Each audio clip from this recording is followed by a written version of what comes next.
Praise the Lord. 2 രാജാക്കന്മാരുടെ പുസ്തകം 6-ാം അധ്യായം 1 മുതൽ 33 വരെയുള്ള തിരുവചനങ്ങൾ. പ്രവാചക ശിഷ്യന്മാർ എലീശയോട്, ഞങ്ങൾ പാർക്കുന്ന ഈ സ്ഥലം ഞങ്ങൾക്ക് തീരെ ഇടുക്കമായിരിക്കുന്നു എന്ന് നീ കാണുന്നുവല്ലോ. ഞങ്ങൾ യോർദാനോളം ചെന്ന് അവിടെ നിന്ന് ഓരോരുത്തൻ ഓരോ മരം കൊണ്ടുവന്ന് ഞങ്ങൾക്ക് പാർക്കേണ്ടതിന് ഒരു സ്ഥലമുണ്ടാക്കട്ടെ എന്ന് ചോദിച്ചു. പോകുവിൻ എന്ന് അവൻ പറഞ്ഞു. അവരിൽ ഒരുത്തൻ, ദയ ചെയ്ത് അടിയങ്ങളോടുകൂടെ പോരേണമേ എന്ന് അപേക്ഷിച്ചതിന് പോരാമെന്ന് അവൻ പറഞ്ഞു. അങ്ങനെ അവൻ അവരോടുകൂടെ പോയി. അവർ യോർദാങ്കൽ എത്തി മരം മുറിച്ചു. എന്നാൽ ഒരുത്തൻ ഒരു മരം മുറിക്കുമ്പോൾ കോടാലി ഊരി വെള്ളത്തിൽ വീണു. അയ്യോ കഷ്ടം യജമാനനെ, അത് വായ്പ വാങ്ങിയതായിരുന്നു എന്ന് അവൻ നിലവിളിച്ചു. അത് എവിടെ വീണു എന്ന് ദൈവപുരുഷൻ ചോദിച്ചു. അവൻ ആ സ്ഥലം അവനെ കാണിച്ചു. അവനൊരു കോൽ വെട്ടി അവിടെ എറിഞ്ഞു. ആ ഇരുമ്പ് പൊങ്ങി വന്നു. അതെടുത്തുകൊള്ളുക എന്ന് അവൻ പറഞ്ഞു. അവൻ കൈ നീട്ടി അതെടുത്തു. അനന്തരം അരാം രാജാവിന് ഇസ്രായേലിനോട് യുദ്ധമുണ്ടായി. ഇന്നിന്ന സ്ഥലത്ത് പാളയം ഇറങ്ങണമെന്നിങ്ങനെ അവൻ തൻ്റെ ഭൃത്യന്മാരുമായി ആലോചന കഴിച്ചു. എന്നാൽ ദൈവപുരുഷൻ ഇസ്രായേൽ രാജാവിനോട്, ഇന്ന സ്ഥലത്തുകൂടി കടക്കാതിരിപ്പാൻ സൂക്ഷിക്ക, അരാമ്യർ അവിടേക്ക് വരുന്നുണ്ട് എന്ന് പറയിച്ചു. ദൈവപുരുഷൻ പറഞ്ഞും പ്രബോധിപ്പിച്ചുമിരുന്ന സ്ഥലത്തേക്ക് ഇസ്രായേൽ രാജാവ് ആളയച്ചു. അങ്ങനെ അവൻ ഒരു പ്രാവശ്യമല്ല 2 പ്രാവശ്യമല്ല തന്നെത്താൻ രക്ഷിച്ചത്. ഇത് ഹേതുവായി അരാം രാജാവിന്റെ മനസ്സ് ഏറ്റവും കലങ്ങി. അവന് ഭൃത്യന്മാരെ വിളിച്ച് അവരോട്, നമ്മുടെ കൂട്ടത്തിൽ ഇസ്രായേൽ രാജാവിന്റെ പക്ഷക്കാരൻ ആരെന്ന് നിങ്ങൾ പറഞ്ഞു തരികയില്ലയോ എന്ന് ചോദിച്ചു. അവന്റെ ഭൃത്യന്മാരിൽ ഒരുത്തൻ, യജമാനനായ രാജാവേ, കാര്യം അങ്ങനെയല്ല. നീ ശയനഗൃഹത്തിൽ സംസാരിക്കുന്ന വാക്കുകൾ ഇസ്രായേലിലെ പ്രവാചകനായ എലീശ ഇസ്രായേൽ രാജാവിനെ അറിയിക്കുന്നു എന്ന് പറഞ്ഞു. നിങ്ങൾ ചെന്ന് അവൻ എവിടെ ഇരിക്കുന്നു എന്ന് നോക്കുവിൻ. ഞാൻ ആളയച്ച് അവനെ പിടിപ്പിക്കുമെന്ന് അവൻ കൽപ്പിച്ചു.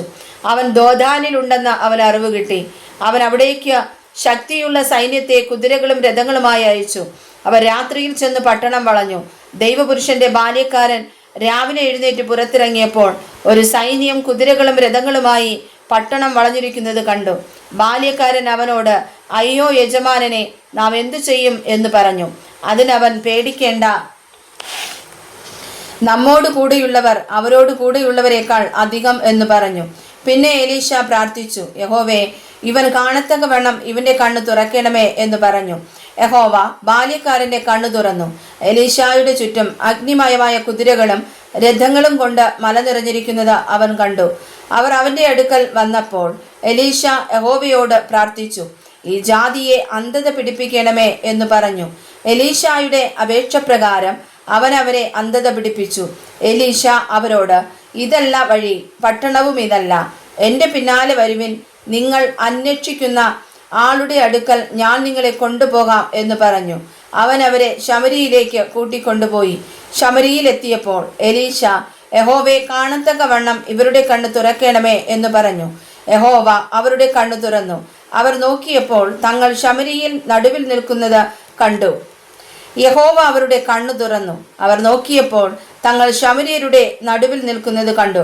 ഇസ്രായേൽ രാജാവ് അവരെ കണ്ടിട്ട് എലീശായോട്, എൻ്റെ പിതാവെ, വെട്ടിക്കളയട്ടെ, ഞാൻ ഇവരെ വെട്ടിക്കളയട്ടെ എന്ന് ചോദിച്ചു. അതിനവൻ, വെട്ടിക്കളയരുത്. നിന്റെ വാൾ കൊണ്ട് വില്ലുകൊണ്ടും പിടിച്ചവരെ നീ വെട്ടിക്കളയുമോ? ഇവർ തിന്നുകുടിച്ച് തങ്ങളുടെ യജമാനന്റെ അടുക്കൽ പോകേണ്ടതിന് അപ്പവും വെള്ളവും അവർക്ക് കൊടുക്കുക എന്ന് പറഞ്ഞു. അങ്ങനെ അവൻ അവർക്ക് വലിയൊരു വിരുന്നൊരുക്കി. അവർ തിന്നുകുടിച്ച ശേഷം അവൻ അവരെ വിട്ടയച്ചു. അവർ തങ്ങളുടെ യജമാനന്റെ അടുക്കൽ പോയി. അരാമ്യ പടക്കൂട്ടങ്ങൾ ഇസ്രായേൽ ദേശത്തേക്ക് പിന്നെ വന്നില്ല. അതിനുശേഷം അരാം രാജാവായ ബെൻഹദദ് തൻ്റെ സൈന്യത്തെ ഒക്കെയും കൂട്ടി പുറപ്പെട്ടു ചെന്ന് ശമര്യയെ വളഞ്ഞു. അവർ ശമര്യയെ വളഞ്ഞിരിക്കുമ്പോൾ അവിടെ മഹാക്ഷാമമുണ്ടായി. ഒരു കഴുതത്തലയ്ക്ക് 80 വെള്ളിക്കാശും 1/4 കബ് പ്രാക്കാഷ്ടത്തിന് 5 വെള്ളിക്കാശും വരെ വില കയറി. ഒരിക്കൽ ഇസ്രായേൽ രാജാവ് മതിലിന്മേൽ നടക്കുമ്പോൾ ഒരു സ്ത്രീ അവനോട്, യജമാനനായ രാജാവെ, രക്ഷിക്കണമേ എന്ന് നിലവിളിച്ചു. അതിനവൻ, യഹോവ നിന്നെ രക്ഷിക്കുന്നില്ലെങ്കിൽ ഞാൻ എവിടെ നിന്ന് തന്നു നിന്നെ രക്ഷിക്കേണ്ടു? കളപ്പുരയിൽ നിന്നോ മുന്തിരിച്ചക്കിൽ നിന്നോ എന്ന് ചോദിച്ചു. രാജാവ് പിന്നെയും അവളോട്, നിന്റെ സങ്കടം എന്ത് എന്ന് ചോദിച്ചതിനവൾ, ഈ സ്ത്രീ എന്നോട്, നിന്റെ മകനെ കൊണ്ടുവാ, ഇന്ന് നമുക്കവനെ തിന്നാം, നാളെ എൻ്റെ മകനെ തിന്നാം എന്ന് പറഞ്ഞു. അങ്ങനെ ഞങ്ങൾ എൻ്റെ മകനെ പുഴുങ്ങി തിന്നു. പിറ്റേന്നാൾ ഞാൻ അവളോട്, നിന്റെ മകനെ കൊണ്ടുവാ, നമുക്ക് അവനെയും തിന്നാമെന്ന് പറഞ്ഞാറേ. അവൾ തൻ്റെ മകനെ ഒളിപ്പിച്ചു കളഞ്ഞു എന്ന് പറഞ്ഞു. സ്ത്രീയുടെ വാക്ക് കേട്ടപ്പോൾ രാജാവ് വസ്ത്രം കീറി. അവൻ മതിലിന്മേൽ നടന്നു പോകുകയായിരുന്നു.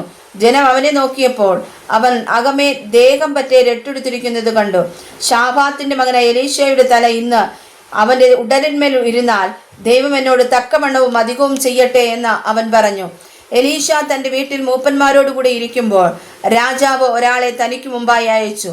ദൂതൻ എലീശായുടെ അടുക്കൽ എത്തുന്നതിന് മുമ്പേ അവൻ മൂപ്പന്മാരോട്, എന്റെ തല എടുത്തു കളവാൻ ആ കൊലപാതകപുത്രൻ ആളയച്ചിരിക്കുന്നത് നിങ്ങൾ കണ്ടുവോ?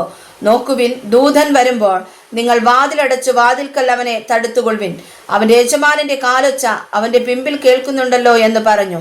അവൻ അവരോട് സംസാരിച്ചു കൊണ്ടിരിക്കുമ്പോൾ ദൂതൻ അവന്റെ അടുക്കലെത്തി, ഇതാ ഈ അനർത്ഥം യഹോവയാൽ വരുന്നു, ഞാനിനി യഹോവയെ കാത്തിരിക്കുന്നത് എന്തിനെ എന്ന് രാജാവ് പറഞ്ഞു. വായിച്ചതായ തിരുവചനങ്ങളാൽ ദൈവമായ കർത്താവ് നമ്മെ അനുഗ്രഹിച്ചു പരിപാലിക്കട്ടെ. ആമേൻ.